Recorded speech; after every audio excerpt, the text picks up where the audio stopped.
91 over the weekend. The longest tenured team broadcaster in NBA history, calling Suns games for 51 years. First game was September 27th, 1972, and the last was May 11th of last year. And, of course, his tenure included the NBA appearances in 76, 93, and 21. And part of that career had our next guest alongside of him, Tim Kempton, who joins us now on the Right to the Guest side. Tim, I know it's been a tough weekend, and I'm sure you've talked to a lot of people, and we appreciate you making some time to talk about Al. And I know you've gotten this question over and over, but what was the last thing? What was the last thing you said to him the last time you had an opportunity to talk to him? Yeah, I was one of the lucky ones to go see him last week. So yeah, it was hard. Al, he was just, he had fought it for as long as he could, and he was really excited when it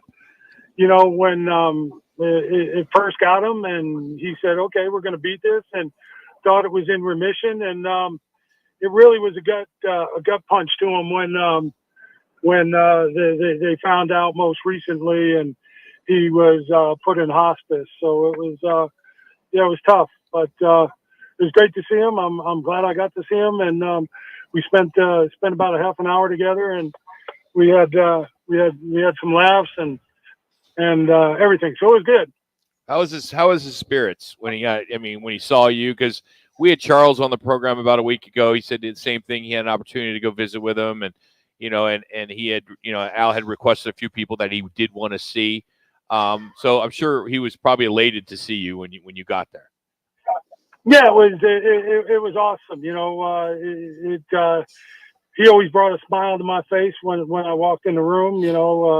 We referred to each other as partner, and I walked in and said, "Hey, partner, glad you could make it." So that put a smile on my face, and like I said, we had about a half an hour conversation, and everything was awesome. You hear so much, and I grew up with him, Tim, 1972, my freshman year when Al took over the broadcasting rights, and I think he was doing them with Hot Rod Hundley, if I'm not mistaken, going way back. But when you took over, has it been like 19, 20, 21 years you've been broadcasting with Al? You had been with, how many years had it been? I was with him for 21 years, and the goofy thing is I started on his 30th year, so that wow. That just goes to show you. Yeah, it was his 30th season, was my first season, so that's that was the thing. And the funny thing is, every time that we came to start a new season, I'd go in, and whether it be Rick Welch or whoever was running the broadcast at the time, they said, "Well, we love you coming back," and Al says he thinks he's got 2 more years. So that was Al's mantra for about 28 years. I think I got 2 more years. So it was pretty awesome. It's pretty amazing working with someone, after he had done it for 30 years, doing it another 21. And that just goes to Al's strength, his character, his love of the Phoenix Suns, his love of Phoenix as a community and the fans of the Phoenix Suns. How was he when you first took over? That's got to be a little intimidating, I would think, Tim, that you're going in there and here's one of the greatest of all time. How much did he help you along, or did he just kind of let you do your thing, or did he reel you in? How did that go the first year or so? No, it's kind of funny. Eddie Johnson and I have talked. I don't know if you guys have heard this story before, but especially in basketball, you have a short window. When the ball goes through the hoop, you have until the ball gets to half court to give it back to Al so he can describe the action now in the other half court situation, whether it be the Suns or the opposing team. So when I first started broadcasting, in my peripheral vision, Al would keep his hand on the table, and you could see his index finger coming out and, kind of extending slowly, and then bam, he would pop it and point to me. And then I knew, hey, it's your time. But as he was doing that, I could prep my thoughts, and I could, okay, you've got about 5 seconds here, so get your stuff together and do it. And for me, it was very comforting. And Eddie Johnson and I have shared that throughout our careers. And when it first happened, that first season, Eddie had worked with Al before, and Al did the same thing to Eddie. So when I worked with him, he came over chuckling after the first week or so. He goes, "Hey, did you get the finger tonight?" So it was. That's a great story.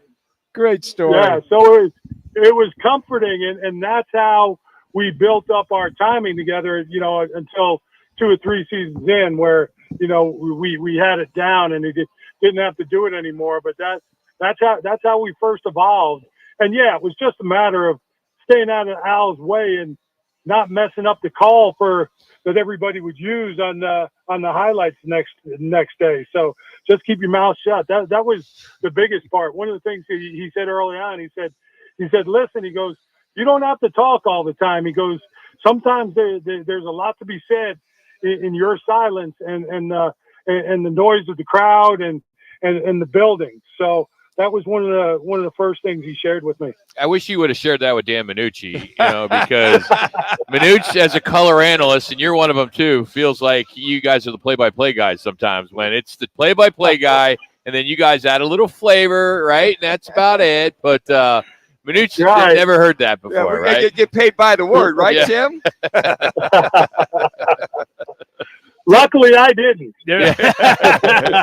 Tim Kempton's our guest on the Right Toyota guest line. Tim, I heard a story and heard Al talk about it on an audio clip about as a child, he dreamed of being a broadcaster, and that obviously came to fruition. He graduated from Drake University in Des Moines, Iowa, and then came out here and got the job. Did he ever talk to you at all about being a young kid and thinking about having an opportunity to broadcast the top of the heap when it comes to basketball, NBA games? I'm just curious. Yeah, he talked about his journey a lot, in private moments, when we bring it up, or like if we were on the road. That was the amazing things when Al passed away. It wasn't just Phoenix people, just about every team's broadcaster has texted me or left a voicemail for me talking about Al, and that was the thing. It wasn't just the local guys that caught it. Al mentored guys all around the NBA. They would, when we got to an arena, everybody, hey, Al McCoy, how's it going? And they would swap stories. But yeah, Al was pretty special. He, first of all, loved Iowa. Williams, Iowa, Drake Bulldogs, loves Drake. They were huge parts of his life. And I'll tell you what, Harrison Barnes got more calls than anybody in the league for an opposing player, because as you know, Harrison Barnes grew up in Iowa, went to North Carolina, and then still has a successful career. But he loved talking about Harrison Barnes and his roots to Iowa as well. But yeah, Al always talked about his career and how he anticipated it, and and how he went about it and how it progressed, and all the little steps that came about. He had a great story, and he loved sharing it. Tim, all the players, all the games that he broadcast, but he seemed to have an affinity for a handful of players, and Devin Booker's of the world, and you talk about Walter Davis and Charles, a lot of those guys. Was there anything in particular which you could put your finger on why the closest with certain players and understanding where they're at?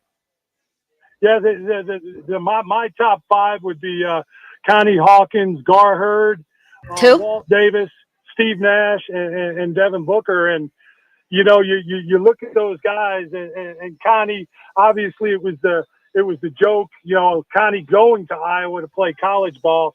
Connie was way ahead of that NIL curve. He was getting NIL money way back. They got a kid from Brooklyn to go to Iowa back in the day to play ball. Mm-hmm. Wow.